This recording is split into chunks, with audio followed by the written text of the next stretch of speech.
Agradecemos mucho a quienes se han conectado. Quiero presentarme, mi nombre es Gabriela Sibila, soy gerente de posicionamiento internacional aquí en Córdoba Celera, desde donde impulsamos el desarrollo productivo de la ciudad y conectamos a Córdoba Capital con el mundo. Esta es una actividad organizada por Acento Global, que es una iniciativa de Córdoba Celera. Hoy damos inicio a este ciclo de IA y nuevas economías y para comenzar me gustaría invitar a Mariela Berkovich, quien es la presidenta del ente, a que pueda compartir unas palabras de bienvenida.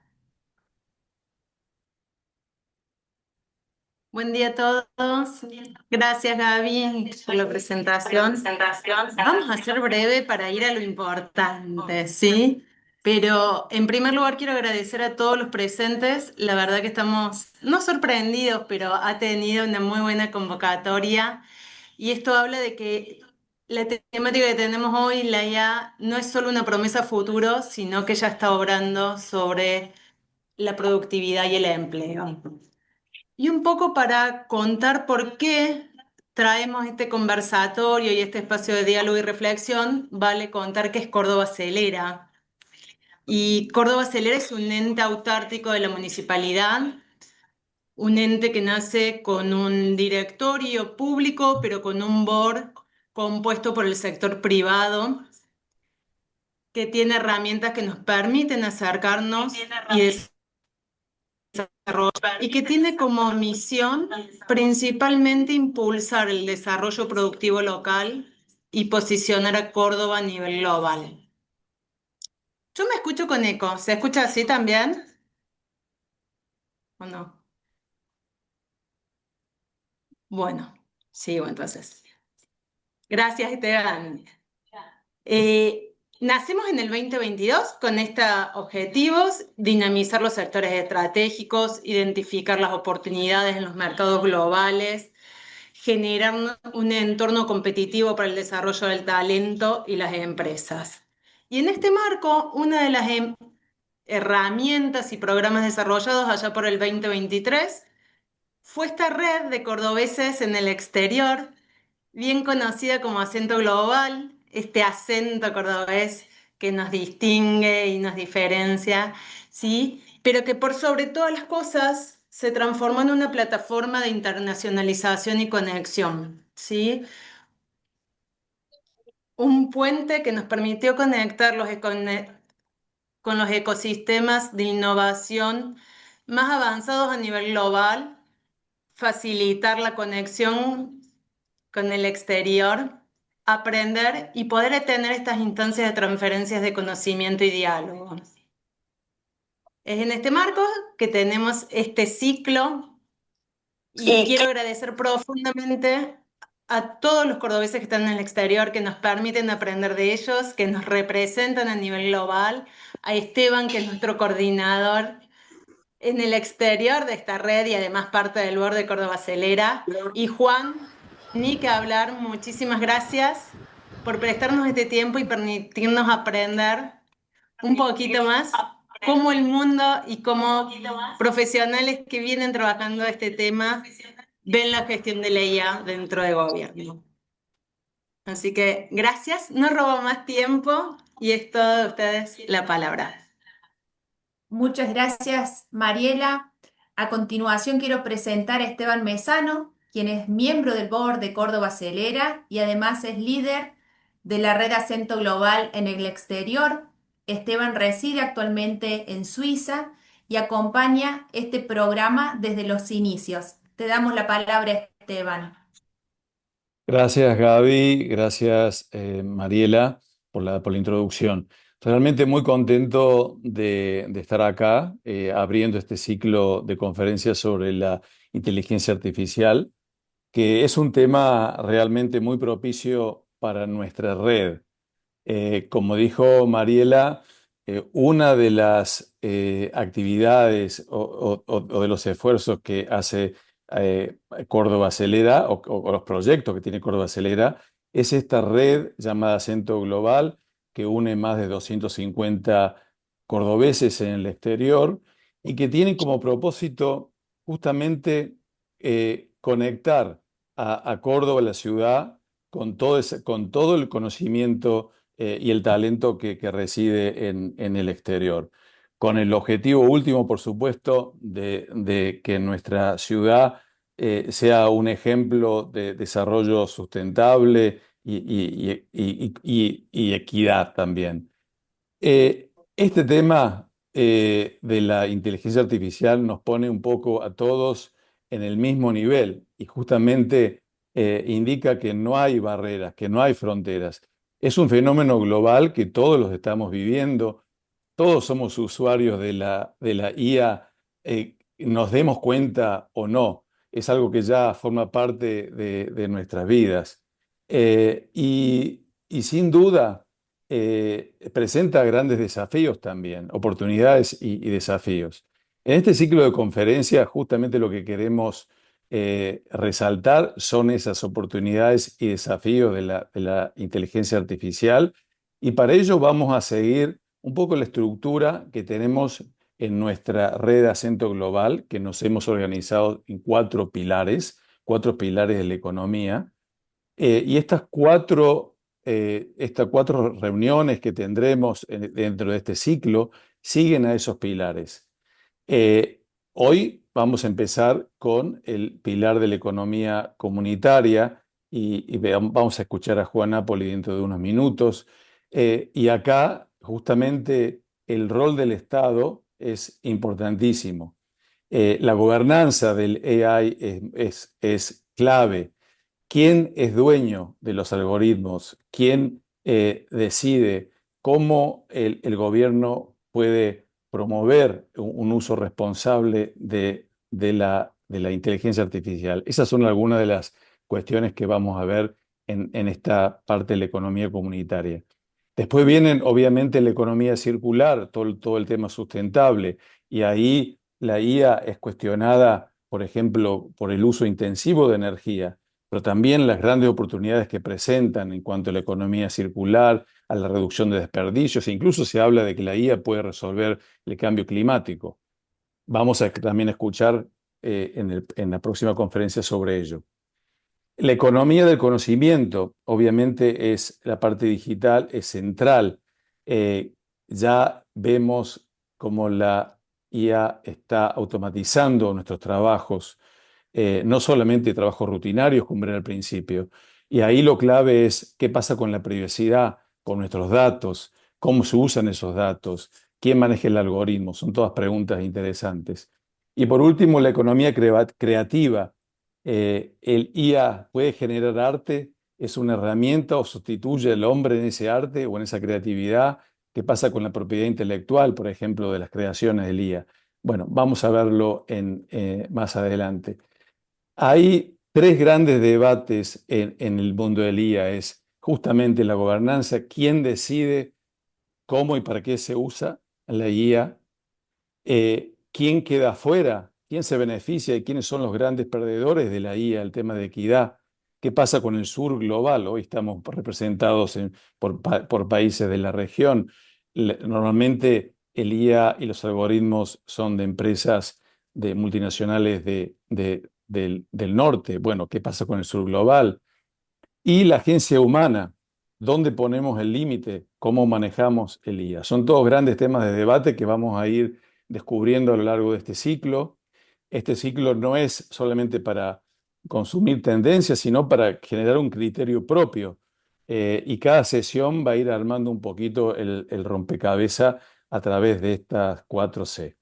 Así que bueno, los dejo con el experto y desde ya agradezco muchísimo el interés por este tema y bueno, acompáñenos en el resto de las charlas. Muchas Muchas gracias, gracias. Esteban. Muchas gracias por tus palabras. Y ahora es un gusto presentar a Juan Napoli, quien estará a cargo de esta charla de hoy. Juan es miembro de Acento Global, es especialista en inteligencia artificial con más de 20 años de experiencia en la intersección entre tecnología, estrategia y gestión pública. Actualmente se desempeña como asesor senior en la Autoridad de Datos e Inteligencia Artificial de Arabia Saudita. donde asesora en la implementación de la IA a nivel gobierno nacional. Anteriormente lideró equipos de investigación en IBM Watson y coordinó alianzas estratégicas con el MIT y Harvard. Al finalizar esta charla, vamos a abrir un espacio de preguntas, así que los invitamos a ir dejando sus consultas en el chat o van a poder levantar la mano posteriormente para participar. Ahora sí, Juan, te damos la palabra. Muchísimas gracias, Gabriela. Muchísimas gracias, Mariela y a Esteban por esta oportunidad tan importante, ¿no? Y la verdad me siento honrado de estar aquí, realmente poder volver un poco a la docta, sí, sí más sea virtualmente porque estoy bastante lejos, pero poder de alguna forma retomar, ¿no? Esa carrera, ese momento de reconocer que estamos todos juntos tratando de aprender algo nuevo y, bueno, experimentar lo que sabemos, compartir lo que conocemos y a preguntar qué es lo que no sabemos y, bueno, aprender nuevas cosas. La verdad que me encantó lo que dijo Esteban.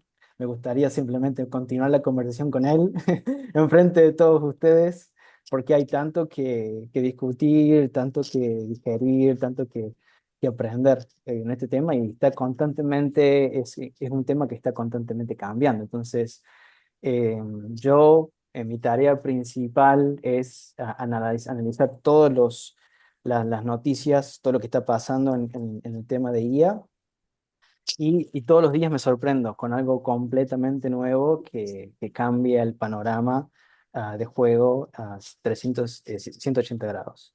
Así que los invito a que esta sea una experiencia en la que vamos a discutir lo que se sabe hoy en día y yo puedo compartir un poco lo que he aprendido a través de estos 20 años en la industria y lo que he visto últimamente con IA en los últimos 5 o 10 años, pero es algo en el que todos somos estudiantes, somos todos constantemente aprendiendo y compartiendo esa información. Entonces, me parece que un poco lo importante de decir es, más allá de lo que se pueda cubrir en estos 60 minutos, como decía Esteban, hay una iniciativa a través de todo esto que es Acento Global, hay muchos expertos y hay muchas ganas de hacer este tipo de seminarios, de convocatorias y talleres. Así que los invito a que propongan actividades adicionales que podemos hacer para complementar lo que no se pueda cubrir en estos 60 minutos, que obviamente es muy poquito para cubrir lo que decía, aunque sea en el gobierno.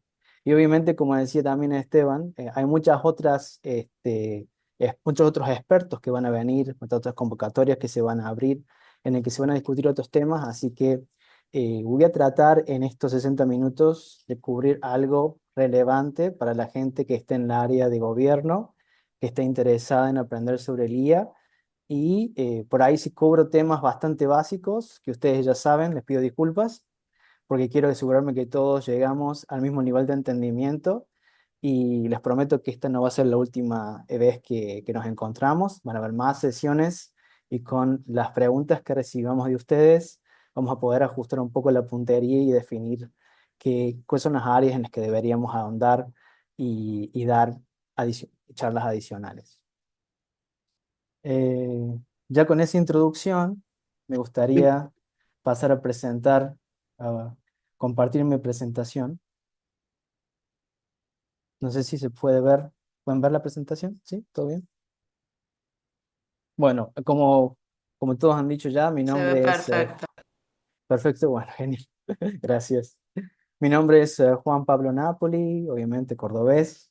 No sé si el acento todavía está, pero bueno, hace ya 15 años que estoy fuera del país y un poco vamos a seguir un poco mi trayectoria como para justificar por qué estoy enfrente de ustedes hablando de este tema. Eh, ya hemos hablado de la red de cordobeses en el exterior, Acento Global y de vuelta, realmente honrado de ser parte de esto y como le hablaba con justo el cónsul de Argentina aquí en Arabia Saudita, muy sorprendidos la gente de Argentina de que esto se está haciendo en Córdoba, realmente único el modelo que estamos siguiendo y un aplauso realmente a todo el equipo por inventar y mantener este programa tan interesante.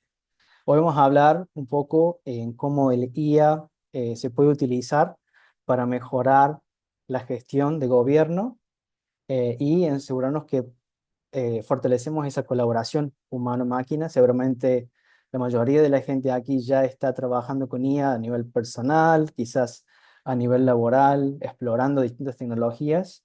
Vamos a tratar de cubrir la mayoría de las distintos casos de uso y la información que hace falta entender cuando uno está en el área de gobierno. Em, un poco acerca de mí. Armé esta pequeña presentación como para que quede claro quién soy y por qué me siento capaz de hablar en frente de ustedes, que seguramente son también expertos en sus propias áreas, en la parte de I o de gobierno. Yo hace más de 20 años que trabajo en la parte de tecnología. Empecé mi carrera en el 2001 trabajando para Rogio y uno de mis primeros proyectos fue con el Ministerio de Finanzas para modernizar la parte de tesorería y fue muy interesante toda esa operación. Yo tenía 20 años en ese momento, ya pueden calcular cuántos años tengo. Y bueno, de allí fue interesante porque empecé a trabajar mucho con Java, que en ese momento era una tecnología emergente, toda la parte de código abierto, un poco en competencia con toda la parte de Microsoft, que trabajaba mucho con código cerrado. Y hicimos hasta cátedras educativas en la Universidad del Siglo XXI, hablando de todo esto, de Java y cómo implementarlo. Y creo que eso también, todo ese movimiento generó como que en Córdoba realmente haya mucha gente que está pro con el tema de código abierto y eso también se expande el gobierno. ¿No? Hay muchos proyectos en el cual se han expandido los distintos sistemas a entornos de código abierto, que es muy innovador, no pasa en todo el mundo. Después me moví a Buenos Aires, en IBM. Ahí trabajaba soportando más de 30 países en toda Latinoamérica. Y de ahí me fui a Europa, trabajando específicamente con el gobierno de Bulgaria. Cuando se sumaron a la Unión Europea en el 2006, tenían que integrar más de 100 sistemas con la Unión Europea, así que era mucho trabajo con el gobierno, mucho trabajo de entendimiento de los procesos de negocio, para poder ver cómo podemos asegurarnos que la infraestructura actual puede soportar, colaborar con el resto de los procesos y los servicios de Europa, del resto de Europa. Así que fue un proyecto muy interesante. De allí, bueno, ya tuve bastantes distintos países, trabajé muchos años en Dubái, cubriendo la región del Medio Oriente. De ahí me fui a Estados Unidos, en Nueva York, como había mencionado Gabriela, que trabajé en Nueva York, en el Centro de Investigación y Desarrollo más grande del mundo, de IBM. Hay más de 5.000 científicos allí. Allí es donde se inventó la inteligencia artificial, inicialmente en el 2011. Vamos a hablar un poquito de ello. Y de allí, bueno, me fui a Europa y pasé los últimos 3 años antes de irme de vuelta al Medio Oriente, invitado a ser parte de un nuevo ministerio en Arabia Saudita, que es el Ministerio de Inteligencia Artificial, que se llama en realidad SADAIA, la Autoridad Nacional de Datos y IA, pero en realidad es un ministerio porque depende directamente del rey. Entonces, esta entidad, con la que vamos a hablar luego de casos de uso, han realmente reinventado toda la estructura de servicios de los ciudadanos, utiliza, utilizando plataformas de datos, tecnología y inteligencia artificial y lideran toda la adopción de IA en la nación y también tienen colaboración a nivel internacional. Eh, Así que bueno, me parece a mí que es una buena introducción un poco a la experiencia que yo tuve y pensando un poco en todo lo que yo he visto a través de esta trayectoria, quería dividir la presentación en 4 partes. La primera es un poco la parte de gobierno y tecnología. ¿Cuál es, digamos, ha sido la trayectoria que nos ha llevado a donde estamos hoy en día, ¿no? La oportunidad única de que el gobierno realmente adopte IA de una forma que beneficie a los ciudadanos. Después un poco la historia de la explosión de la IA, cómo fue que todo avanzó tan rápido y dónde estamos hoy en día. Y después un poco específicamente dónde es que la IA es fuerte y dónde es que no, porque mucha gente piensa que la IA cubre todo, que todas las profesiones están en riesgo, pero en realidad es solamente algunas profesiones en particulares y algunas tareas en particular las que realmente pueden reemplazar la tarea del humano, pero en muchos casos hace falta el humano para que las tareas se completen. Y vamos a hablar un poco de eso en el punto número 3. En el punto número 4, casos de usos de gobierno, tengo un montón de material, quizás podemos hacer otra sesión para ir en profundo.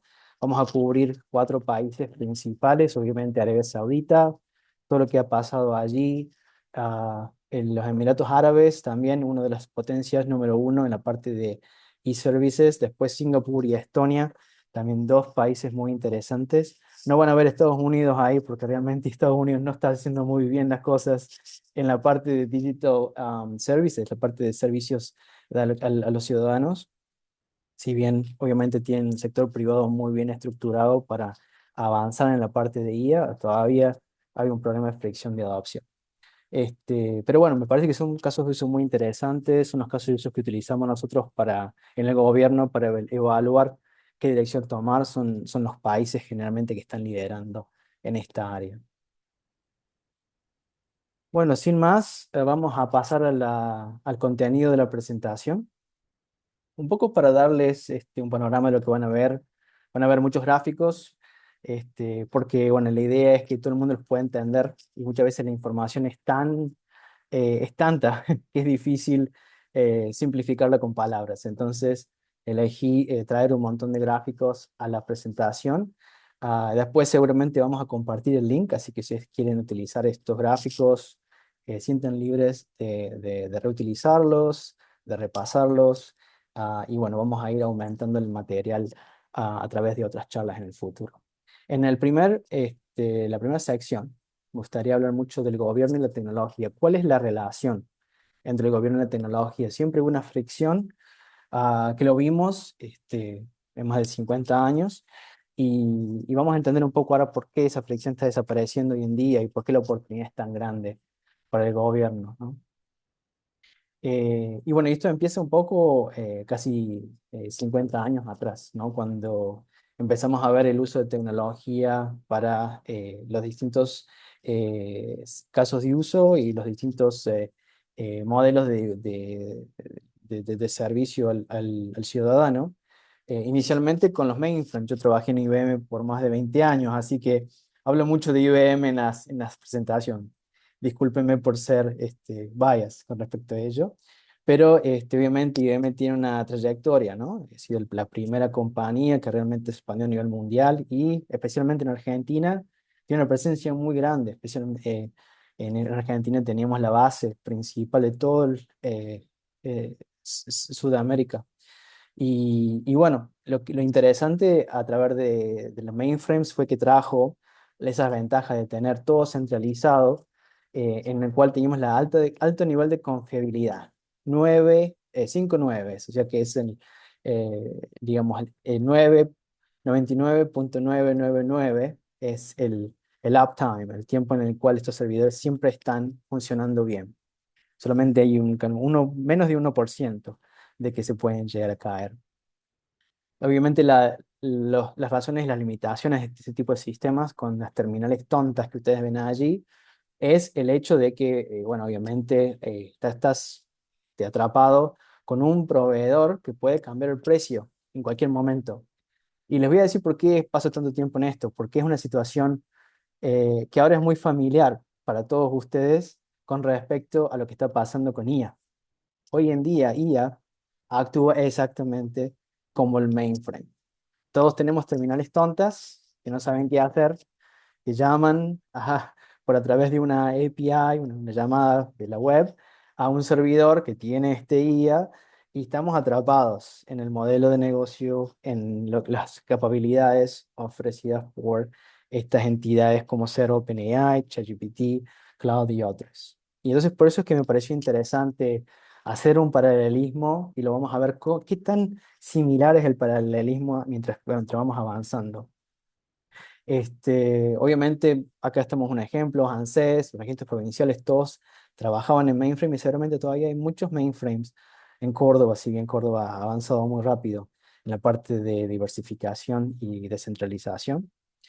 Y eso se ha visto, ¿no? En 1980, 1990, empezamos a movernos afuera del mainframe, ya estábamos cansados de esa restricción y empieza a aparecer la computadora personal, ¿no? Entonces cada uno empieza a tener en su casa y en su trabajo esas computadoras personales en las que uno puede utilizar ciertas herramientas que son bastante entendibles, ¿no? Excel, Word, PowerPoint, y de golpe no hace falta saber cómo funciona la aplicación en mainframe. Simplemente puedo utilizar esta aplicación mucho más y fácil de utilizar para la persona normal y crear planillas de texto, crear un mail, crear una presentación, crear lo que haga falta un mail y distintas actividades. Entonces, fue una gran transformación, la que todos nos acordamos de eso. Y me parece interesante explicar qué cosas hacíamos antes a mano, ¿no? Meteorografía, cálculos a mano, archivos físicos, que todavía seguramente hay mucho en el gobierno, archivos físicos, memos, presentaciones, comunicaciones por fax. Todo eso desaparece, ¿no? De a poco se transforma en la parte digital. Entonces nos movemos a un modelo de transformación de los procesos de digitalización, ¿no? Y luego en el 1995, 2015 empezamos a ver que hay una migración del mainframe de por sí. La aplicación, no solamente, digamos, estos PCs trabajan independientemente, sino también tenemos la estructura en sí, de donde establecemos y guardamos las aplicaciones críticas de gobierno, se establecen en arquitecturas distribuidas. Tenemos Linux, tenemos Postgres, tenemos distintos tipos de componentes open source que son de código abierto, que son gratis, no tienen licencias en comparación con el mainframe, que puedo instalar en un servidor, que puedo ser el dueño de ese servidor, y que puedo hacer lo que yo quiero con ese servidor, puede ser de distintos tamaños de servidores y demás. Y todo eso es muy importante porque es lo que vamos a ver ahora, lo que va a pasar con el IA. Muy similar el modelo de implementación. Entonces, la parte de Office, la parte de Windows, todo lo que trajo Microsoft y otros, ¿no? También la parte de LibreOffice, democratizó la PC. Nosotros con la parte, digamos, del open source, creamos una infraestructura soberana y el futuro que se ve es la explosión de IA. ¿Por qué?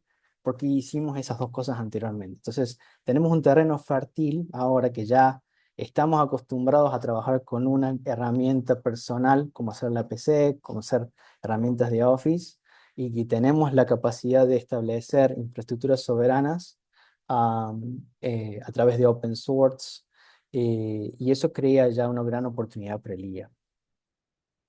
Y bueno, y ahí explicamos por qué, que es que esto genera una oportunidad para el IA, ¿no? Entonces, un poco aquí me gustaría hablar, volviendo, hablábamos de 2010, 2020, ¿no? Un poco de cómo avanza, cómo apareció el IA. Y esto yo lo viví un poco desde adentro, porque yo estaba dentro de IBM. En el 2011, IBM hace un anuncio, que crearon un sistema que puede pensar como un humano, en muchas formas, ¿no? Entonces, se llamaba IBM Watson. Este IBM Watson ganó un juego, que es el juego que se llama Jeopardy, casualmente en ese centro de investigación y desarrollo en Nueva York, en el cual trabajé por 3 años. Y los científicos lo que hicieron fue, pudieron codificar la forma en que un humano responde y analiza la información. Y fue un anuncio muy importante en el 2011 que hizo que el IA que era todo más que nada algo que se estaba haciendo a nivel científico, que lo manejaban las universidades. De golpe tuviese en el Wall Street Journal, estuviese en las noticias de negocios. Ahora de golpe tenemos compañías que pueden vender y yo puedo comprar IA, ¿no? Entonces, creo que lo que pasó en ese momento es que sobrevendimos, cuando estábamos en IBM, la idea de IBM Watson, la idea de IA, pero generó una fiebre un poco en la parte de inversores de tratar de realmente ver si esto ya existe y es real. Y coincidió con muchos otros desarrollos también tecnológicos que vienen de Toronto, que uno puede reconocer si sabe un poco la historia de AlexNet y otras cosas que pasaron con toda la parte de GPUs y demás. Pero en el 2012 y 2016 IBM trató de vender, ¿no? De golpe teníamos Watson para el salud, teníamos Watson para educación, teníamos Watson para finanzas, teníamos Watson para government, pero el mercado no estaba listo. Los datos no estaban acumulados, no teníamos una forma general de educar a todos en cómo utilizar a esa herramienta Watson, y la mayoría de todas esas iniciativas se vendieron y desaparecieron. Pero Google, ellos quieren competir mucho, ¿no? Obviamente con IBM y otros, sintieron que deberían presentarse y lanzaron algo llamado AlphaGo. Entonces, como IBM había ganado en una competencia llamada Jeopardy, ellos quisieron competir en el juego, digamos, de mesa más complejo del mundo, que está en China, que se llama Go. Y ese juego tiene billones de combinaciones.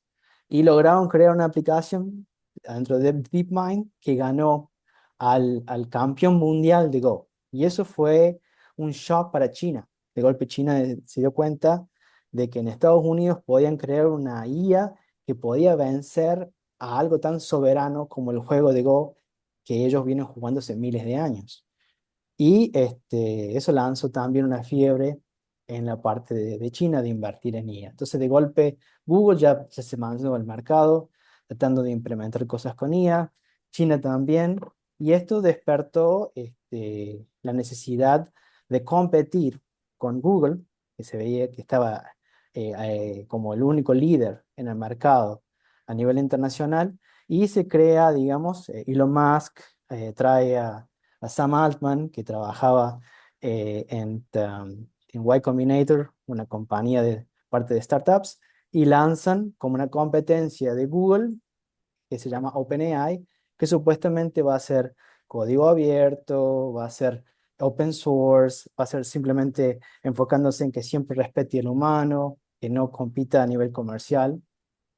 Y la idea era competir con Google.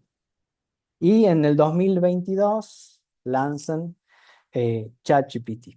ChatGPT es cuando empieza a aparecer en todos lados, porque de golpe crean una aplicación que todo el mundo tiene acceso y puedes conversar. No era como Watson, que estaba encerrado en un servidor y que tenías que codificarlo. Cualquier persona podía hablar en la web directamente con tu voz, bueno, en este caso escribiendo chats, y te respondía y te daba información muy valiosa, y de golpe eso fue el gran furor que pasó en el 2022. A partir de allí empezamos a ver que muchas compañías empiezan a lanzar nuevos modelos de IA, ¿no? Obviamente ChatGPT en el 2022 era código cerrado, y ya en el 2023 Facebook, que se llama Meta ahora, lanza Llama para competir con ChatGPT, y lo hacen de código abierto. Y después también tenemos Mistral que viene de Francia, de Estados Unidos, código abierto. Y hasta China empieza a lanzar sus propios modelos en 2024, que sorpresivamente, si bien China no tenía acceso a muchos de los servidores y los chips que utilizaban Estados Unidos, lograban contener un modelo similar de performance que los modelos de Estados Unidos. Y son todos de código abierto. Entonces empezamos a ver esta competencia. Al principio era todo cerrado, y empezamos a ver esta idea de código abierto, especialmente viniendo de China y de Europa, tratando de realmente abrir el IA que todo el mundo lo puede utilizar, ¿no? Entonces empezamos a ver algo muy similar con lo que pasó con la etapa del mainframe, donde teníamos solamente el código abierto, código cerrado, un propietario, una entidad que decidía qué es lo que se liberaba, y cuando uno empezaba a evaluar, ¿no? El tipo de performance en lo que se llaman los leaderboards de estos distintos modelos, muchos de los modelos que se lanzan, que son código abierto, por ende son gratis, la gente los puede bajar, los puede implementar, los puede utilizar sin tener que pagar nada. Y cuando tenés tus propios servidores, no tenés que ni siquiera pagar por el uso, que tu servidor mismo va a poder correr ese modelo. Empiezan a tener mismas capacidades, por lo menos muy cercanas a los modelos mucho más altos que se llaman SOTA, State of the Art. Y eso abre una gran oportunidad para el gobierno, para empezar a pensar, bueno, ¿cómo utilizo estos modelos para avanzar mi industria? Y eso fue lo que ayudó mucho a China. China se ha convertido en un líder en muchas áreas y tienen unas ambiciones mucho más grandes que las que han logrado hasta ahora, de dominar en la área de autos eléctricos, o en general de autos. Y necesitan tener chips, necesitan tener este tipo de tecnología para poder lograrlo. También se están enfocando mucho en la parte de robots, de la parte de Physical AI, y están liderando en ese mercado. Y todo lo pueden lograr, ¿por qué? Porque tienen este modelo de código abierto que es distinto al modelo de Estados Unidos de código cerrado.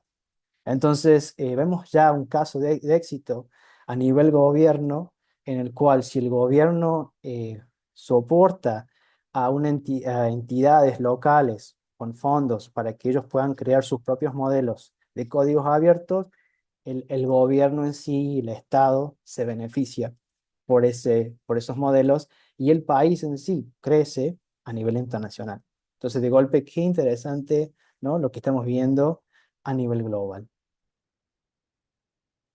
Ahora, en el 2026, este año, yo solamente hace un par de meses, en enero de este año, se lanza un nuevo proyecto de código abierto que se llama OpenClaw. Este modelo de código abierto lo que hace es utiliza lo que ya existía, digamos, los distintos servidores de IA que ya tenían capacidades para hacer coding, capacidades para responder problemas, para poder conectarse y actuar en distintos entornos. Y le dan a esta entidad memoria para que recuerde, ¿no?, quién es, le dan personalidad, ¿no? Y lo convierten en un código abierto. De golpe esto se convierte en el proyecto open source más exitoso de la historia de la tecnología. eh, Más exitoso todavía que Linux, que fue un proyecto open source para abrir, ¿no?, todo lo que era la parte de servidores open source, que era lo que trajo toda la parte de distributed systems. Entonces, ¿qué está pasando hoy en día?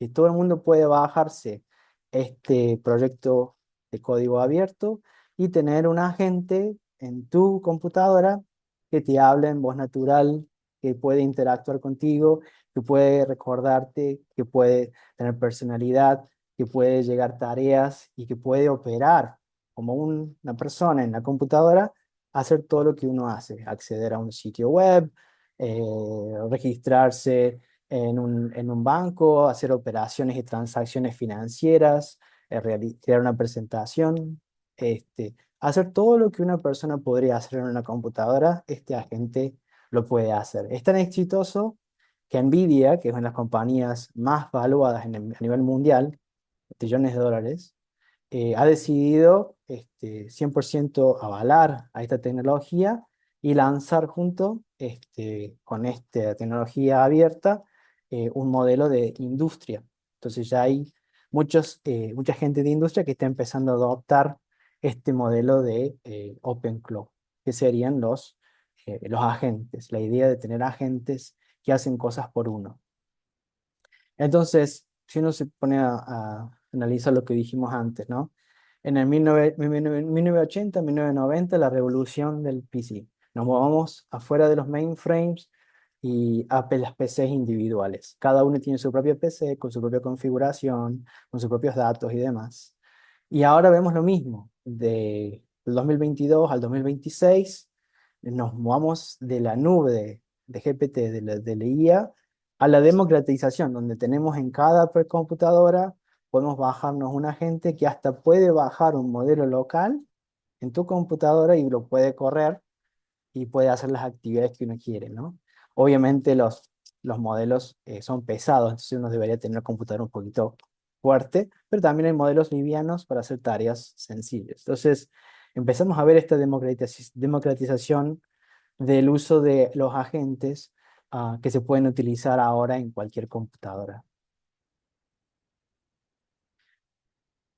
Entonces, la pregunta es, ¿dónde aplicamos la IA hoy en día? Entonces, tenemos esta gran tecnología, tenemos este gran momentum que está pasando, donde todos los días hay nuevos anuncios de las distintas compañías que están compitiendo en esta área. La mayoría de los anuncios de los que están liderando es utilizar mis servicios, estás atrapado en mi entorno, pero solamente una versión atrás ya tenemos capacidades gratis que vienen de China o vienen de Francia, que son open source, que tienen capacidades bastante similares. Entonces, la pregunta es entonces, con todo esto que está pasando, ¿cómo podemos utilizar la IA hoy en día? Entonces, y eso, bueno, nos trae un poco la idea, ¿no? De cuál es el foco de esta charla, es pensar un poco en el Estado. Entonces, el punto de convergencia que vemos hoy en el Estado, obviamente hay muchos más elementos, es muy complejo, pero obviamente la ciudadanía ahora demanda servicios 24/7, que sean a través de mi móvil, que tengamos distintos canales, WhatsApp, Instagram, que tengo trazabilidad en vivo, saber qué está pasando con el trámite en tiempo real, ¿no? Entonces, todo eso es la expectativa ahora del ciudadano, ¿no? Y la experiencia que tengo simplemente con comprar tomates y zanahorias. Entonces, de golpe quiero lo mismo por mi gobierno. Pero también hay toda la parte de tecnología y el legado. Tenemos sistemas de mainframe seguramente todavía que existen para sostener procesos críticos. Hay una deuda técnica, obviamente, con muchos parches que se tuvieron que hacer, mucha gente que se fue de las posiciones que tenían sin documentar todo, silos de datos y también un problema de superficie de cyber por los ataques que pueden pasar. Todo eso hay que mantenerlo y es como una bola que hay que llevar para poder transformar la tecnología, aplicar ese tipo de nuevos servicios. Obviamente también hay un problema de conocimientos, cómo atraer a gente al gobierno para que trabaje en esta área tan importante, sabiendo que hay tanta demanda en el sector privado. También el tema de las políticas vigentes que restringen, qué podemos utilizar, qué es lo que podemos tercerizar, la privacidad, los ciclos políticos y el presupuesto. Obviamente siempre es un problema principal, ¿no? Y todo eso son los elementos que suceden a nivel de Estado. Entonces, ¿cómo resolver toda esta maraña de situaciones y tratar de crear por lo menos un piloto de cómo utilizamos IA para resolver estos temas? Entonces, bueno, eso nos trae un poco a lo que hemos dicho anteriormente, la era manual, con la velocidad base, las tareas normales que utilizamos. Después vino Office, ¿no? La automatización de los servicios. Y ahora con GenAI todo se súper acelera. De golpe podemos hablar en tiempo real y podemos generar spreadsheets con información, podemos analizar documentos y demás. Todo eso está enfrente nuestro. Y si uno se pone a ver un poco, ¿no? el tiempo que llevó hasta que todo el mundo realmente pudo tener acceso a un Microsoft Office, a una computadora y pudo aprender cómo utilizarlo. Y por ahí hay gente que todavía está tratando de aprender cómo utilizar las herramientas de Office, ¿no?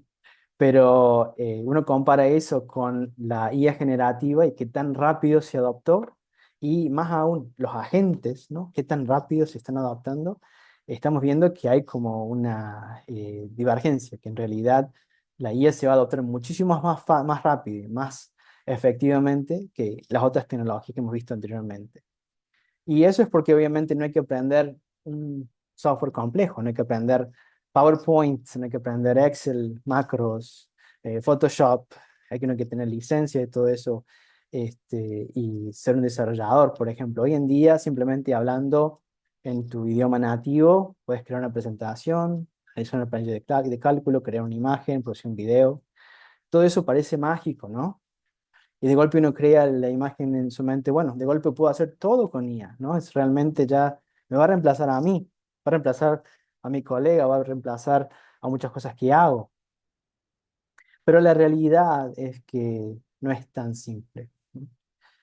¿Por qué? Porque sí, obviamente todas estas compañías están tratando de que sus IAs puedan realizar todas las tareas que hacen las distintas personas en management, en computer, la parte de desarrolladores, los arquitectos, los ingenieros, la parte de la gente legal, media y arte. Bueno, justo estaba hablando de Esteban de si puede la IA generar arte, ¿no? Y mucho en la parte de oficinas se puede utilizar con IA, pero si bien las capacidades se crean por una compañía o dos con un grupo de 30, 20, 50 personas y se lanzan al mercado, no significa que de golpe todo el mundo lo está utilizando mañana. Entonces, lo que vemos en este gráfico, sí, es un reporte que se lanzó ahora, en marzo del 2026 por Anthropic, que es una de las compañías número uno en la parte de IA, y que muestra en azul todas las áreas que cubre IA, todas las tareas, digamos, en cada una de esas profesiones, y en rojo analizaron de la gente que está utilizando la IA en sus computadoras, cuánto de las tareas están utilizando hoy en día. Entonces se dieron cuenta que en realidad solamente la gente utiliza el 30% de todas las tareas que ellos podrían utilizar con el IA en su profesión. Podrían utilizarla por muchas más cosas, podrían automatizar, podrían realizar muchas más de las cosas que ellos hacen en su día a día, pero solamente eligen hacer 30% o saben hacer 30% en lugar del 94%. Eso significa que hay todo un proceso muy delicado y oneroso de que la gente eventualmente adopte el IA, que realmente pueda poder utilizar el IA en sus profesiones, y esto va a demorar años, ¿no? Y en muchos casos, en ese reporte en particular con el cual yo trabajé mucho y hice varios deep dives con los ejecutivos, se habla mucho de que la gente ya no piensa tanto en el IA va a reemplazar una profesión, sino que el IA me va a ayudar en mis tareas actuales y me va a ayudar en las partes que yo no quiero hacer o que son más difíciles o que llevan más tiempo. Pero que en realidad siempre el humano quiere estar en control porque el IA se equivoca, porque el IA cuesta dinero y hay muchas otras cosas, muchas razones por las cuales el IA no es un switch que decimos de golpe va a reemplazar a la persona al lado mío y quizás a mí mañana. Por lo menos no es el día que vemos hoy en día. Entonces, me parece muy interesante lo que escribe ahí abajo. La capacidad del IA crece exponencialmente, pero la adopción crece linealmente. El mayor desafío de gobierno no es comprar la tecnología, es diseñar esos procesos que la integren. Entonces, ahí es donde tenemos que trabajar. El trabajo no está en la tecnología. La tecnología existe y es muy útil y es muy buena, pero ¿cómo utilizarla en la área de gobierno con tantas limitaciones como las que mencionamos anteriormente, de sistemas que ya existen, de falta de fondos, de confidencialidad de la información, de regulaciones? Y todo eso es un problema muy grave. Yo lo veo en Arabia Saudita, donde son muy progresivos, y si bien la tecnología está ahí para resolver problemas reales que el equipo tiene hoy en día, no lo pueden utilizar porque no le pueden dar el IA la información confidencial que necesita para resolver el problema.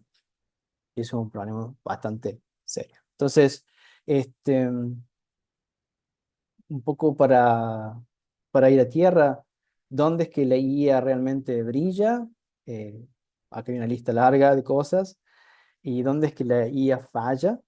Y eso por ahí es hoy. Puede ser que la IA de mañana haga mucho mejor las cosas en las cuales están fallando, pero surjan otros problemas de alineamiento, de transparencia y otras cosas, de costos y demás. Pero hoy en día sí hay muchas capacidades que ustedes pueden ver aquí en las cuales pueden utilizar el IA. Este, Siempre y cuando la información que uno le brinde al IA, eh, uno tenga el permiso de dársela, porque muchas veces no está ese permiso o no puede por alguna restricción de algún tipo de regulación.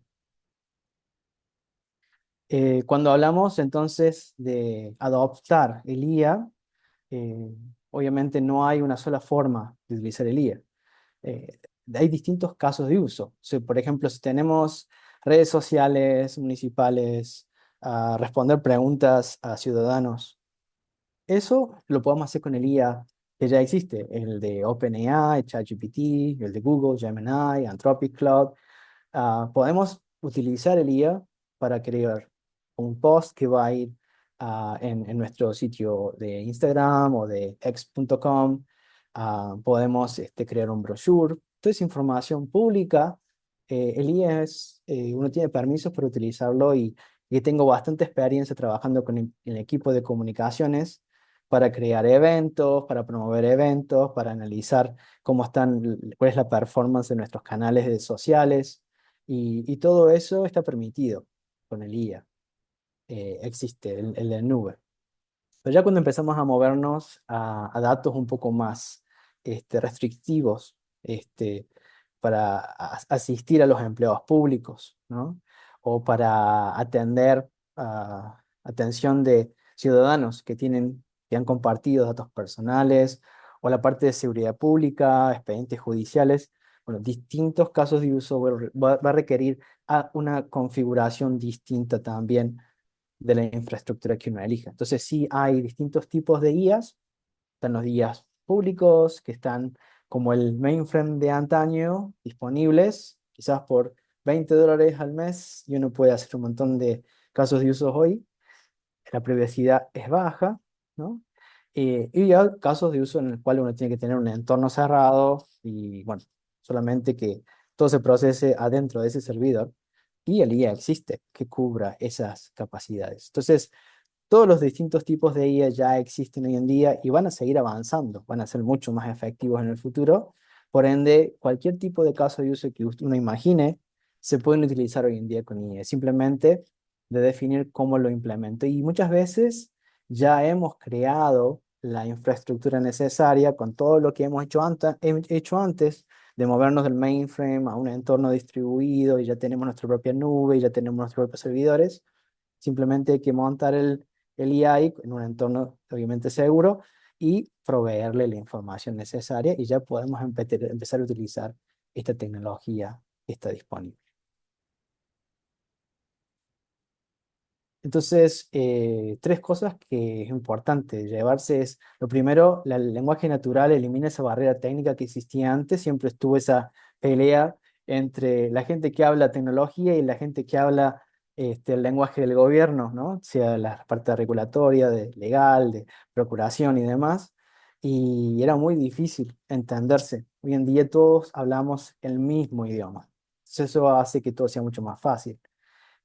Podemos aprovechar la infraestructura que el Estado ya tiene, todos esos servidores y demás, se puede utilizar para empezar a crear proyectos de IA, y hay que entender que la IA no resuelve todos los problemas. Hay que identificar los casos de uso más útiles y más relevantes. Y bueno, eso nos lleva a la última parte, digamos, de la presentación. Y la idea era aquí cubrir extensivamente 4 casos de uso, con por lo menos 5 o 6 planillas para cada uno, pero traté de resumirlo un poco, así dejamos más carne, más material para la próxima presentación. Y entonces aquí tenemos 4 países que, si uno se fija en el OECD y en el Stanford AI Index, cuáles son los países que tienen los niveles más altos de soporte a ciudadanos en la parte digital, estos países van a aparecer en los primeros 10 a nivel mundial. El primero es donde estoy yo, en Arabia Saudita. Obviamente, soy muy objetivo cuando elijo los países que voy a presentar. Pero aquí conozco mucho cómo se maneja todo, trabajo con los equipos internamente, y si bien no puedo hablar mucho de lo que yo sé, puedo hablar de lo que se sabe si uno se busca la información en línea. Y un ejemplo interesante es que, bueno, lo que hicieron en Arabia Saudita hace más de 20 años fue empezar a centralizar toda la parte de gobierno, todos las bases de datos, todos los servidores en una sola entidad que se llama el National Information Center. Ese National Information Center tiene acceso a todos los servidores del país, y ha centralizado esos países, esos servidores. Y hace cerca de 10 años, más o menos, crearon el National Data Bank, que fue eh, un data lake, un lago de datos, en donde por orden del rey, cualquier gobierno que tenga datos lo tiene que poner allí. Entonces, eso generó una fuente de datos impresionante, y pudieron arriba de eso montar DIM, que es la nube. DIM significa llovizna en árabe, y es la nube del país, de toda la parte nacional. Que cualquier entidad de gobierno que quiera tener acceso a una nube, le pide DIM y obtiene esos recursos. No tienen que mantener su propia infraestructura. Y arriba de eso han puesto SysRAF, que esto es la parte de Analytics. Entonces pueden analizar toda la información y soportar cualquier caso de uso. Si es el gobierno quiere invertir en la parte de, y hay mucha inversión en eso, de reestructurar las ciudades, de crear nuevas ciudades, la parte de urban planning, green, green living y demás. Analicen con SysRAF cuáles son las áreas donde deberían ah, invertir y construir cada uno de esos lugares. También inversiones a nivel de país. Hay mucha inversión financiera que hace el país, lo analizan también con SysRAF. Y arriba lo que han montado se llama Tawakana. Es una aplicación en el dispositivo móvil que todos los ciudadanos y todos los residentes tienen acceso. Y esa aplicación tiene toda tu información. Y ahí es donde tenés acceso a un solo punto de entrada para todo el país, para todas las actividades con el gobierno. Si quieres eh, ver tu licencia de identidad, licencia de conducir, tus diplomas educativos, la parte de seguro de salud, los pasaportes, visas, pagos, multas, todo se hace en un solo lugar. Y ese modelo es un modelo muy efectivo, porque de golpe ya todo el mundo sabe dónde ir, y invertimos en una sola aplicación, y ahí tenemos todos los servicios bajo un mismo techo. Y el equipo constantemente está utilizando IA, no solamente para crear los nuevos servicios, pero también para brindar capacidades nuevas adentro de la aplicación. Y este modelo es bastante familiar. Lo han utilizado también en Estonia, también en Singapur, también en los Emiratos Árabes, y en muchos otros países también, ¿no? Es como un modelo que es muy exitoso de integrar todo ahora en la parte de dispositivos móviles para toda la parte de e-government. Otro ejemplo interesante, en este caso es Estonia. Estonia a mí me sorprendió mucho cuando descubrí que Estonia era tan avanzada a nivel de digital services, siendo que es un país tan chiquito.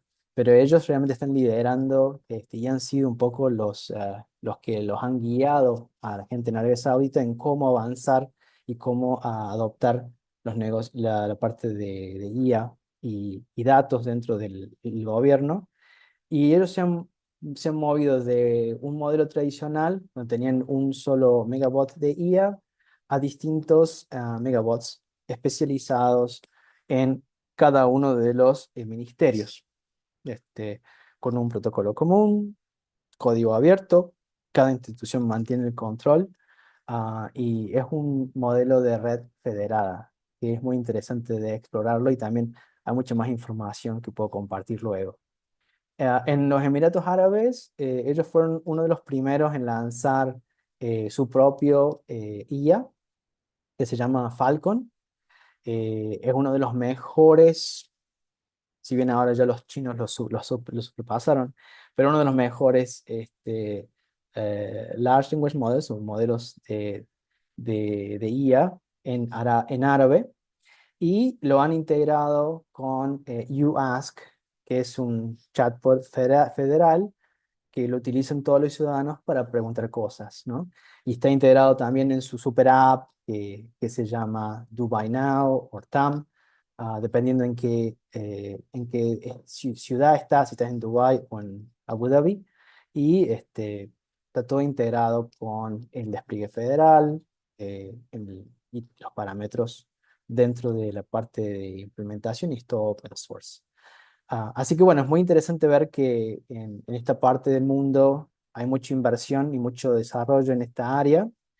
Y también hemos lanzado en Arabia Saudita ALAM, que es el Large Language Model, que ahora es parte de una compañía privada que se ha lanzado para competir con las grandes compañías de IA en el mundo. En Singapur, eh, muy interesante también está el modelo de productividad pair, donde inicialmente había un lugar en donde la gente de gobierno podía crear su propio agente y utilizarlo para distintas tareas.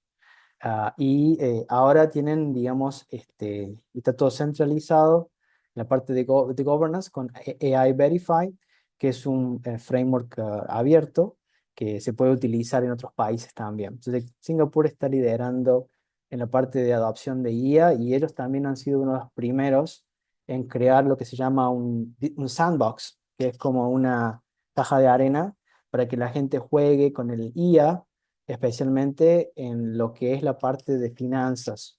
Están muy preocupados porque muchos de los ingresos que vienen a Singapur es parte de finanzas, comercio internacional, y el IA puede disrumpir el mercado internacional con toda la parte de automatización. Son uno de los primeros países que están poniendo reglas a nivel de cómo utilizar el IA en la parte financiera. Y bueno, un poco para ir cerrando, algunos de los casos reusables. Atención ciudadana en Singapur, tenemos Ask Jamie, que responde preguntas. El triage de salud pública en Estonia, hay algo que se llama Buro CAT, que hace derivaciones correctas. También lo tenemos en Arabia Saudita, donde cualquier persona que tenga un problema físico de salud, podés llamar virtualmente a un doctor real, que están todos en línea esperando que alguien nos llame, y está todo automatizado con IA. Análisis de licitaciones en Brasil, comunicación multilingüe, si hay países especialmente que tienen varios idiomas, como ser Canadá, y necesitan poder traducir distintos idiomas. La detección de fraude tributario en España con IAT, y el resumen de expedientes legales en el Reino Unido con Mosh AI. Hay muchos proyectos muy interesantes en la parte de adopción de IA en el gobierno. Hay un poco de rechazo, se ve mucho ahora, especialmente en Europa, de utilizar directamente los modelos que vienen de Estados Unidos, y hay como una apertura de empezar a crear modelos locales de código abierto que se pueden instalar y manejar localmente en el país. Lo se ve mucho eso en Europa, también obviamente en China, y podría ser un modelo de adopción muy fácil para, digamos, el Gran Sur, ¿no? Que es un poco donde la necesidad existe hoy en día, de cómo y guía de cómo utilizar el IA. La última planilla que tengo es esta. No se fijen en los números, esto era un poco más para otra audiencia. Pero sí es bueno hacer un diagnóstico inicial. Yo, una de las cosas que siempre recomiendo es no busquen hacer un proyecto porque la tecnología existe. La tecnología existe siempre. Siempre van a haber tecnologías disponibles. El hecho de que la tecnología exista y que pueda hacer cosas interesantes y que la gente empiece a hablar de ello, no debe ser la razón principal por la que se inicia un proyecto. Se debe iniciar un proyecto porque hay problemas y hay que identificar qué problemas son y ver si la tecnología es la solución o no. Muchas veces no lo es o muchas veces crea más problemas que los problemas que tenías. Así que muy importante es siempre hacer un diagnóstico claro, mapear los casos de uso, identificar la evaluación, si realmente se puede utilizar la guía, porque como decíamos muchas veces la información, los datos, que es lo más importante que necesita el IA, quizás no están disponibles. Y uno empezó el proyecto, piensa que va a ser todo un éxito porque todo el mundo lo está haciendo y de golpe no sabe el estado regulatorio, el estado de los datos y quizás eso se transgiversa en un proyecto de limpieza de datos de varios años antes de que podamos empezar con el IA. Hay muy buenas oportunidades hoy en día de empezar pilotos en la nube si identificamos los casos de uso ideales, como decía, la parte de comunicaciones, la parte de educación, la parte de noticias, la parte de información general, de awareness, el manejo de comunidades, todo eso se puede utilizar con el IA, con los IAs que ya existen.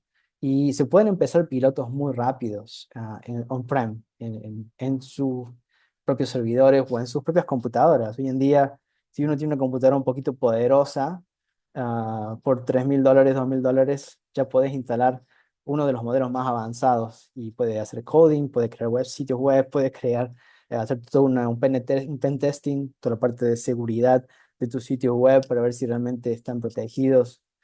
Puede crear, digamos, equipos, enjambres de agentes que pueden realizar tareas en coordinación y todo eso ya está probado. Y es muy importante empezar el entrenamiento y identificar si hace falta tener ambientes cerrados en los cuales por ahí el impacto de utilizar ella sea mucho más alto, pero el costo también. Y bueno, hay que empezar esos proyectos desde antes, ¿no? Empezar pequeño y medir es muy importante con todos los que son las nuevas tecnologías, es lo que siempre le dije a todos mis clientes desde que estuve en IBM en Argentina hasta que me fui a Europa y demás. Siempre con cada nueva tecnología que emergió desde el 2006 hasta hoy en día, el modelo siempre fue el mismo. Empecemos pequeño, probemos y después midamos qué es lo que realmente se puede implementar. Mantener el humano en el ciclo es muy importante porque el IA se equivoca, el IA es imperfecto, el IA cuesta dinero y muchas veces uno quiere que el IA haga todo y de golpe hay muchas tareas que cuestan muchísimo más que simplemente preguntarle a alguien que ya sabe cómo hacer las cosas. Y eso se ha convertido en un modelo hoy en día. Si uno analiza los últimos reportes de Atlantropic, ellos dicen que empieza a dar, el IA realmente está eliminando muchas de las posiciones de entry level, las posiciones de los juniors, la gente que tiene que entrar a la compañía y cometer errores y aprender del entorno y la tecnología y todo. Todas esas posiciones empiezan a desaparecer, pero se refuerza a las personas que tienen muchos conocimientos y que saben cuál es el producto final que deberíamos presentar. Esa gente es la que realmente va a coordinar y liderar la adopción de IA porque va a poder juzgar si el IA está haciendo lo correcto y poder delegar qué puede hacer el IA y qué no, dependiendo del nivel de capacitación o de destrezas de ese IA que se elija. Y bueno, con eso ya cerraría la presentación y podemos empezar con las preguntas. Muchas gracias, Juan. Durante tu presentación, algunas personas fueron haciendo preguntas por el chat y también invitamos a quienes quieran a levantar la mano. Ahí vemos algunas para poder hacerles directamente la pregunta a Juan. Si les parece, aquí veo a Pablo Benavides. Te damos voz, Pablo, para que puedas consultarle a Juan. Hola, bueno, antes que todo, muchas gracias por la invitación. Me parece una extraordinaria iniciativa, esto de trabajo colaborativo y poder apoyarnos. Mi nombre es Pablo Benavides, soy el jefe de informática y coordinador de transformación digital de un municipio, ayuntamiento del sur de Chile, se llama Victoria, muy bonito, a propósito, si alguien lo quiere conocer. Un pequeño paréntesis, me trajo mucha nostalgia lo que dijo Juan, porque yo programé precisamente en COBOL, en terminales tontos, entre el año 1985 y 1900. Claro que un equipo digital eran top 10, programé también en macro 10, ya, pero eso es parte de la nostalgia de los que somos dinosaurios. Eh, pero al respecto de lo que tú mencionas, Juan, surgen muchas dudas, pero voy a hacer solamente, voy a seleccionar solo dos, a ver si las otras las podemos ir resolviendo por el camino de más adelante. En este rol de coordinador, hace unos 10 años atrás creamos una asociación en Chile, que es la Asociación Nacional de Informáticos de Chile, que aglutina cerca de 230 municipios de los 350 de Chile. En ese rol nos invitaban a participar en un proyecto que se llama LATAM GPT. LATAM GPT es una iniciativa que nace del Centro Nacional de Inteligencia Artificial acá en Chile y es el desarrollo de un proyecto de inteligencia artificial para Latinoamérica. En alguna parte te escuché hablar sobre precisamente iniciativas que se desarrollan en forma individual, ya sea por los países que mencionaste. A propósito, Chile está copiando hace rato el modelo de Estonia en la implementación de la transformación digital, pero también en Arabia Saudita y en otros países. La primera pregunta es, ¿qué te parece a ti una iniciativa como la que impulsa la TAM GPT? Si no conoces un poco desde lo que yo te mencioné, si sería una buena herramienta que pudiera atender particularmente las necesidades más locales, sobre todo en nuestra región. Los latinoamericanos tenemos nuestras particularidades, nuestras necesidades, con nuestra propia realidad, bajándola a lo que es nuestra realidad, tanto en la cultura digital de la población que nosotros atendemos, como desde el punto de vista presupuestario y nuestra propia idiosincrasia. Esa es la primera duda. Y la segunda va por otro lado, como me dijo un amigo de España hace tiempo atrás, como buen chileno. Ocurre que a nosotros nos marca mucho el tema regulatorio.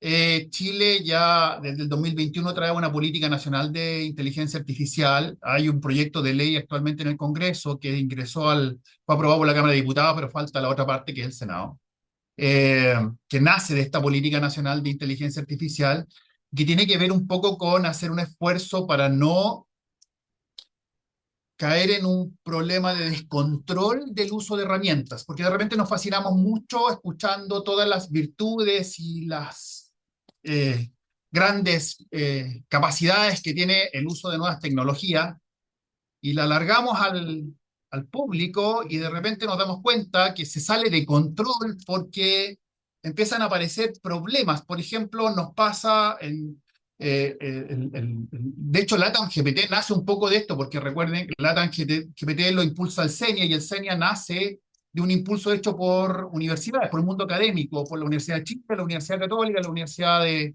Federico Santa María y la Adolfo Ibáñez. Esos son los fundadores. Y nace precisamente porque en el mundo de la academia es donde se pueden ver ya ciertas, ¿cómo se podría decir? Una cierta irregularidad en la competencia. Hay mucho estudiante, por ejemplo, que está abusando de la inteligencia artificial y eso le genera ventajas con respecto a otros. Yo he tenido alumnos en práctica, de repente me da la sensación de que por abusar un poco de estas herramientas, terminan deteriorando un poco el propio desarrollo cognitivo de los mismos estudiantes. Hay una serie de efectos, y por último, esto lo dejo planteado, este es el segundo y el tercer último tema, tiene que ver con la protección de datos personales. En Chile se promulgó una ley que entra en vigencia a contar de diciembre de este año, que es la Ley de Protección de Datos Personales. Con poco se sigue la línea de lo que hizo la Comunidad Europea y particularmente el gobierno de España al respecto de hasta dónde nosotros podemos entregarle a estas herramientas de inteligencia artificial tanto dato nuestro. Porque en realidad aquí Hay un viejo dicho que dice, no nos pisemos la capa entre superhéroes. Las empresas privadas buscan métrica. Ellos venden. Entonces, de alguna manera dicen, oye, no, mira, lo mejor para que puedas explotar bien la herramienta de inteligencia artificial, te lo dice Anthropic, te lo dice Google, te lo dicen todos, es que tú le entregues el mayor volumen de información posible. Pero resulta que ahí empiezas a divulgar un volumen de información que pudiera ser imprudente solamente porque la rescatan las empresas con fines comerciales. Por un lado. Por otro lado, Pablo, hay temas de seguridad. disculpe que Y lo claro, interrumpa, pero tenemos 10 minutitos para preguntas, así que vamos a avanzar con una de las suyas y termino vamos con eso. continuando con el resto. Juan, te Solo damos con la eso. palabra. Muchas gracias.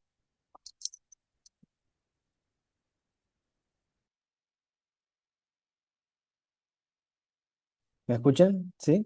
¿Ahora sí? Bueno, muchas gracias, Pablo. Sí, eso es un tema que se ve mucho, lo vi yo, lo viví un poco aquí en Arabia Saudita, el tema de crear tu propio IA a nivel nacional, ¿no? Tener ese momento de orgullo de decir, somos distintos del resto del mundo, necesitamos nuestro propio IVA, lo vamos a lanzar, vamos a ser los primeros, vamos a poder estar en el mapa de los distintos IAs que existen a nivel mundial. Entonces, la pregunta es, ¿qué diferencia tiene el IA que estamos generando en Chile, en Argentina, en Brasil, en España, con el IA que ya existe? Entonces, si la respuesta es clara y realmente hay algo muy diferenciativo, muy único, este, eh, me interesaría mucho saber sobre el proyecto. Acá nos pasó en Arabia Saudita que teníamos ese apetito, lanzamos Alam, que es el modelo de árabe, eso fue en el 2024, a principios del 24. Y hoy en día realmente no está yendo muy bien y creo que los fondos tampoco están en eso. Se lanzó una nueva compañía para poder buscar formas de monetarizarlo y de poder competir a nivel mundial, pero también hay muchos otros modelos árabes en la región de los Emiratos Árabes, de Indonesia, de otros lugares. Y esa idea de que, bueno, los árabes son distintos, tienen su propio idiosincrasia, su propio idioma y demás. Cuando comparamos en los leaderboards solamente la parte de árabe, por ejemplo, eh, los modelos chinos son mucho mejores que los que tenemos nosotros en árabe. Entonces, al fin y al cabo, digo, hay que buscar realmente, como decíamos, ¿no? ¿Cuál es el caso de uso específico que queremos buscar? Que realmente este modelo o esta tecnología que estamos creando resuelve ese problema principal, que sea bien claro, bien identificado y bien único. Y bueno, no tratar de reinventar la rueda. Me parece muy importante eso, porque la tecnología está avanzando muy rápidamente y es impresionante, ¿no? Lo que han logrado hacer estas compañías internacionales. Yo, por ejemplo, me sorprendí mucho hablando en español con ChatGPT y realmente parecía que era un argentino. Así que realmente yo creo que lo importante no es decir, bueno, si Estados Unidos lanzó IA y Francia lanzó IA, lo hacemos nosotros también. Creo que lo importante es decir, cómo aprovechamos todo eso que se creó para hacer algo arriba de eso que realmente resuelva problemas locales, porque muchas veces hasta esas compañías que se lanzaron por ahí van a desaparecer porque no hicieron ese ROI, ese análisis de retorno de inversión, que por ahí es muy importante hacerlo, especialmente cuando los fondos no son tantos o las necesidades se pueden abarcar con otras tecnologías. Muchas gracias, Juan. Teníamos ahí una consulta de Natalia Seiler. No sé, Nati, si querés hacerla.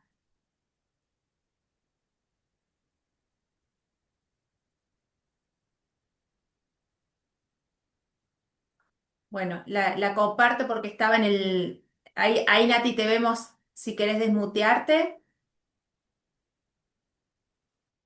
Bien, Juan, gracias. ¿Cuáles son las preguntas, cuáles son las cosas que vos ves, errores que cometen gobiernos cuando quieren adoptar ya? Entonces, en vez de ir por lo que tenemos que hacer, y va en relación con esto de decir, bueno, ¿cómo achicamos el gap? Recién estabas hablando cómo montamos, no hacemos el mismo camino que los otros, nos montamos arriba de eso. Entonces, por un lado, si tenés que pensar en lo que ves, decir, che, ¿qué hacen mal cuando piensan en IA? Esa es una. Y después decime, si vos tuvieras que volverte a Córdoba y que Córdoba, cada municipio, los 420 municipios de acá, se potencien con IA, tanto, o sea, desde el municipio y también hablemos del sector privado, ¿qué harías? ¿Cuáles son los 4 cosas que harías? Entonces, errores y oportunidades. Creo que necesitamos hacer un seminario para esto, para entender bien la situación, porque me parece eso muy importante. Mucha gente se lanza inmediatamente a decir, esto es lo que hay que hacer, y hay mucha gente, influencers y demás, que parecen que saben realmente lo que están diciendo, y mucha gente no sabe lo que está diciendo. Yo creo que entender realmente tus casos de uso, tus problemas, los incumbentes de tu entorno, ese conocimiento es único y te ayuda siempre a poder crear soluciones que son tailored, customizadas, personalizadas al problema que estás teniendo. Entonces, cuando estaba en IBM, lanzamos el Skills Academy. Era responsable a nivel mundial y trajimos 40 universidades de Estados Unidos y el primer tema que no era enseñarles tecnología a los chicos, era enseñarles a descubrir los problemas que tenían y documentarlos. Y después sí, le enseñamos la tecnología para ver si la tecnología podía resolver esos problemas y hacer el mapping, ¿no? Entonces, me parece muy importante eh, muchos gobiernos se lanzan a adoptar IA. Y también, no solamente la parte de gobierno, la parte del sector privado. Dicen, IA es el futuro, todos están invirtiendo ahí, hay muchas razones por las cuales hay que hacerlo, vamos adelante. Y eso es un poco lo que nos pasó en Arabia Saudita. Y ahora estamos como volviendo atrás y decir, bueno, paremos un poco. Ya invertimos un montón entrenando gente, lanzando proyectos, tratando de identificar casos de uso y demás. La mayoría de los casos fallaron. ¿Por qué? Porque no hicimos un análisis detallado de cuáles eran los problemas reales que queríamos resolver y que podrían estar en la vecindad, digamos, de una resolución tecnológica. Entonces, me parece eso muy importante, ¿eh? Es eso, no ir a la tecnología por la tecnología, sino que ir a la tecnología como si el doctor te recetara esa píldora particular porque tenés un problema y ya está reconocido que puede resolverse con ese problema. Y me parece a mí que hoy en día hay tanta información que el IA te puede dar sobre todo lo que está pasando alrededor a nivel mundial. Está todo documentado, qué está haciendo cada país, cuáles son sus iniciativas, qué funcionó, qué no funcionó y demás. Entonces, me parece a mí que estudiar el mercado, estudiar la tecnología, estudiar, digamos, qué está pasando y cuáles son las capacidades y las discapacidades de este movimiento es lo más importante, aprender, discutirlo, internalizarlo, y eso pasa con todo. Tuvimos un workshop muy, muy importante a nivel de toda la capa número 1 de nuestra organización sobre quantum computing, por ejemplo. Y lo primero que nos dijeron los expertos era, no es cuestión de adoptar quantum mañana, vamos a lanzar un quantum, vamos a crear cuestión es entrenar a toda la capa alta de ejecutivos para que entiendan qué es quantum y dónde está hoy en día. Lo mismo pasa con IA.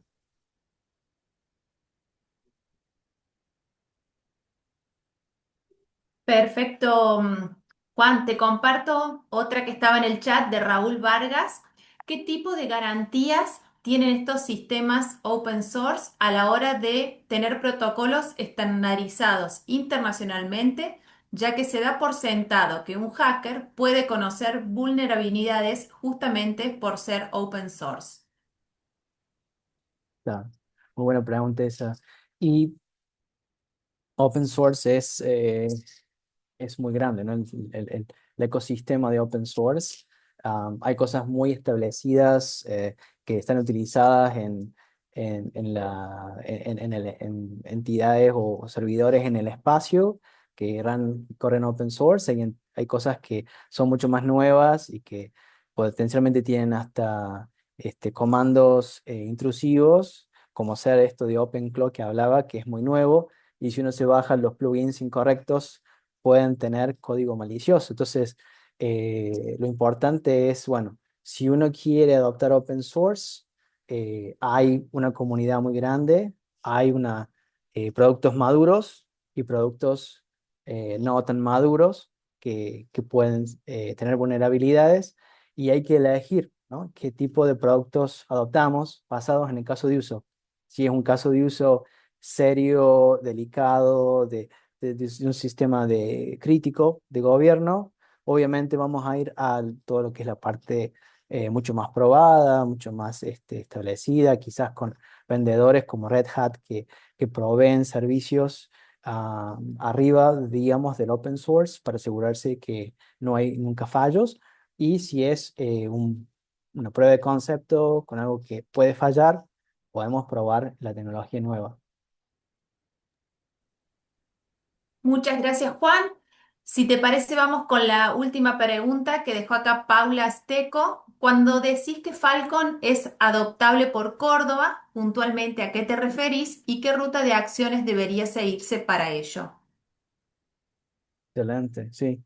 Bueno, hay un sitio web que quizás ustedes lo conocen, que se llama Hugging Face, donde están montados todos los IAs, los modelos de IA. Y uno los puede bajar, los puede examinar. También está Olama. Olama es una arquitectura que está diseñada para poder hacer el download, el bajado a tu computadora de todos esos distintos modelos. Entonces y si Falcon, bueno, Falcon obviamente es una familia de productos. Si hay algún producto específico con una específica cantidad de parámetros que pudiera correr en tu computador o en tu servidor o en tu data center o en algún tipo de, digamos, de virtual machine donde tengas acceso para hacer pruebas, puedes instalarte esos productos open source, bajarlos y probarlos, y están todos disponibles. No solamente los de Falcon, sino que toda la gama de Qwen. Qwen es uno de los productos más avanzados que hemos visto en el mercado, viene todo de Alibaba en China, y también Mistral. Han hecho mucho esfuerzo la gente de Francia para lanzar Mistral open source. También les recomendaría de utilizarlos y probarlos.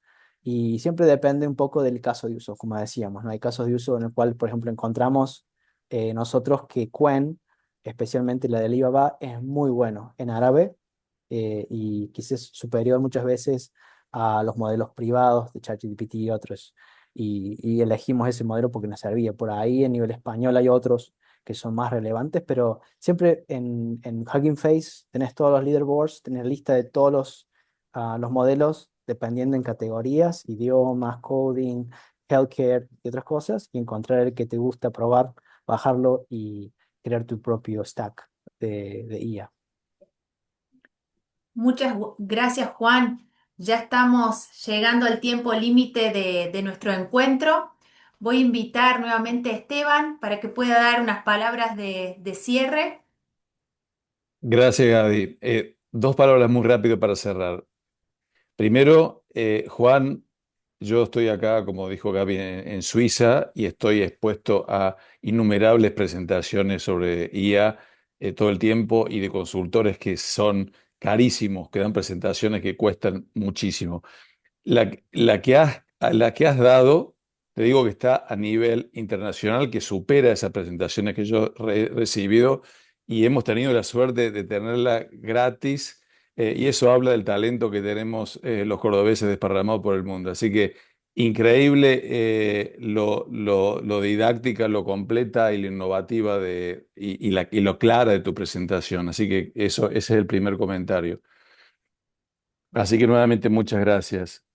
El segundo, ahí alguien comentó por ahí que Córdoba siempre está un paso adelante. Hemos visto de que esto va muy rápido y que no nos podemos dormir en los laureles. Tenemos una base muy buena, tenemos buenos universitarios, tenemos todos los recursos, pero el IA va muy rápido y hemos visto de que si queremos tener un gobierno y una sociedad desarrollada a estándar internacional y que sea un ejemplo en el país y en la región, tenemos que adoptar el IA y de manera proactiva y rápida. Y creo que nos has dado un poco los distintos pasos para esa adopción, que no es lanzarse directamente en la tecnología existe. Lo que tenemos que hacer primero, según tus palabras, es identificar cuáles son esas necesidades que tenemos como municipio. Tenemos que hacer un buen assessment de esas necesidades, entender eso. La tecnología está, hay mucha tecnología. eh, eh, entonces, lo que hay que hacer, aparte de identificar el problema, es generar más adopción de esa tecnología. Me encantó el chart que tenías donde veíamos lo que podía hacer el IA y lo poco que lo estábamos utilizando. Creo que ese chart es útil por dos lados. Primero, para esas preguntas, ¿cuál es la zona en donde todavía el humano no tiene competencia del IA? Se puede ver muy claro en ese cuadro, y también se puede ver muy claro las oportunidades que tenemos de adopción.